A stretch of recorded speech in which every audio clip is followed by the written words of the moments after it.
ഈ നാടകത്തില് 3 ആക്ടേഴ്സ് കൂടി എൻ്റെ കൂടെയുണ്ട്. ഒന്ന് നന്ദന്റെയും ദേവികയുടെയും സഹപാഠികളായ ഇസബെല്ലയും കെവിനും, പിന്നെ DYSP ഐസക് കുരുവിള. ഞങ്ങൾക്ക് 4 പേർക്കും ഓരോ ലക്ഷ്യങ്ങളുണ്ടായിരുന്നു.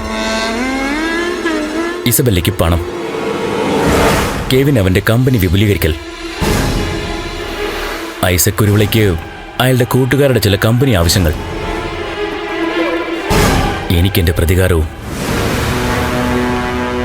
അതിനുവേണ്ടി ഞങ്ങൾ 4 പേരും കൂടി ഒരുക്കിയ കെണിയില് അവൻ കുടുങ്ങി.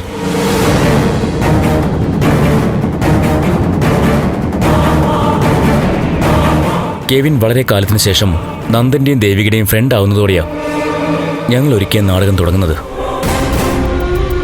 നാടകത്തിന്റെ പേര് ഓപ്പറേഷൻ ചന്ദ്രോത്ത്.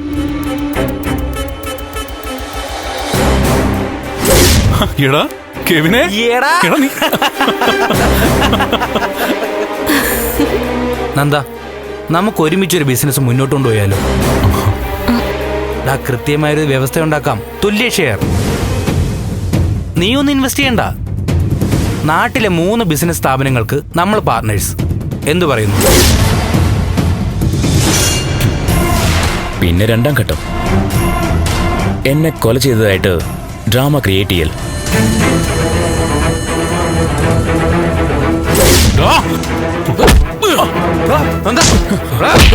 നീ നന്ദനെ തല്ലിയോ? എന്താണോ നീ പറഞ്ഞത്? നിന്നെ നിന്റെ തള്ളയും പെണ്ണും പിള്ളയൊക്കെ തെണ്ടിക്കളഞ്ഞാൽ.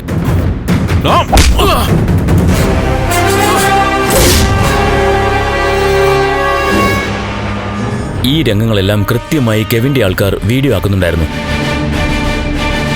ഇതിനിടെ നന്ദനെ പേടിയുടെ എക്സ്ട്രീമിൽ എത്തിച്ചു കഴിഞ്ഞിരുന്നു.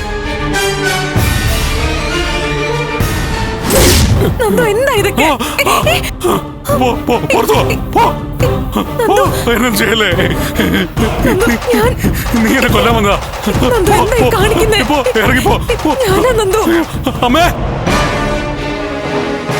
മൂന്നാം ഘട്ടത്തിൽ DYSPയുടെ റോൾ ആരംഭിച്ചു.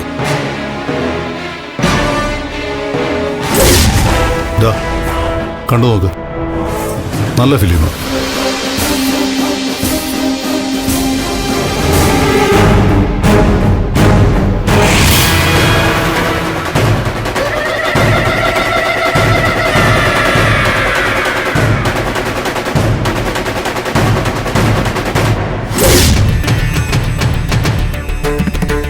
നാലാം ഘട്ടത്തിൽ ഇസബെല്ല എത്തി. ഇസബെല്ല? അതേടാ, ഇസബെല്ല ഋഷി കേസിൽ ഇടപെട്ട് നമ്മളെ രക്ഷിച്ചത്. ഇസബെല്ല കാരണമാ DYSP നമ്മളെ വിട്ടയച്ചതും. ഇസബെല്ലയ്ക്ക് 2-3 ലക്ഷങ്ങളുണ്ടായിരുന്നു. KK നായരുടെ പ്ലാന്റ് ആരംഭിക്കുക, DYSPക്ക് വേണ്ടി വീണ്ടും ചില കമ്പനി കാര്യങ്ങൾ സാധിപ്പിക്കുക, പിന്നെ ദേവികയിൽ നിന്ന് അകറ്റി നന്ദനെ അവളുടെ സ്വന്തമാക്കുക. കോളേജ് കാലത്ത് ഇസബെല്ലയ്ക്ക് നന്ദനോട് പ്രണയവും ആരാധനയ്ക്കായിരുന്നു. പക്ഷേ നന്ദൻ പ്രണയിച്ചത് ദേവികയാ. ആ പക വീട്ടാനും അവൾ ഇതാണ് അവസരമാക്കിയിരിക്കുന്നത്.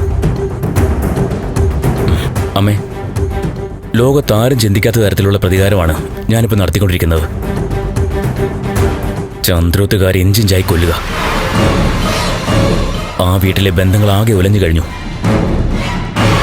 ദേവികയും സിദ്ധാർത്ഥനും തമ്മിൽ തെറ്റി. പ്രഭാവതി നന്ദനെ രക്ഷിക്കാൻ വേണ്ടി ദേവികയുടെ മേൽ സമ്മർദ്ദം നടത്തി അതിന്റെ കുഴപ്പങ്ങളിലായി. നന്ദനും ദേവികയാകുന്നു. ഇനി വൈകാതെ ഇസബെല്ല നന്ദനെ പൂർണ്ണമായും അവളുടേതാക്കി മാറ്റുകയും ചെയ്യും. വേണ്ട. എന്താമ്മേ? മോനെ, നീ പറഞ്ഞതൊക്കെ കേട്ടിട്ട് മരവിച്ച് നിൽക്കുക. ഞാൻ നിന്നെ തിരിച്ചു കിട്ടിയ സന്തോഷത്തെക്കാൾ എന്തോ ഒരു പേടിയാ എന്റെ മനസ്സിൽ. മോനെ, എന്തായാലും ഇത്രയായി മതി. ഇതിവിടെ നിർത്താം.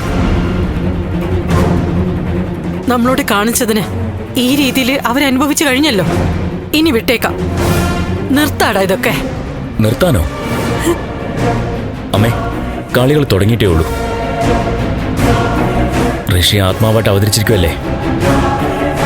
ഇനി പ്രേതാത്മാവാണ് കരുനീക്കങ്ങൾ നടത്താൻ പോകുന്നത്. വേണ്ട മോനെ, ഇല്ല, ഞാൻ സമ്മതിക്കില്ല. ഒരു പ്രതികാരത്തിന്റെ പേര് ഇല്ലാണ്ടാക്കേണ്ടതല്ല നിന്റെ ജീവിതം. അതുമല്ല, നിന്നെ കാണാനില്ലെന്നറിഞ്ഞ് ദേവിക ആത്മാർത്ഥമായിട്ട് എന്റെ കൂടെ നിന്നു. പ്രഭാവതിയും സിദ്ധാർത്ഥനും സഹതാപം കാണിക്കുകയും സ്നേഹത്തോടെ ഇടപെടുകയും ചെയ്തു. അവരൊക്കെ എന്തായാലും ഇത്രയൊക്കെ അനുഭവിച്ചു. അത് മതി. ഇല്ലമ്മേ, അനുഭവിച്ചാ പോരാ, അവരെല്ലാം അവസാനിക്കണം. എന്നാലേ എന്റെ ലീനയുടെ ജീവന് പകരമാവും.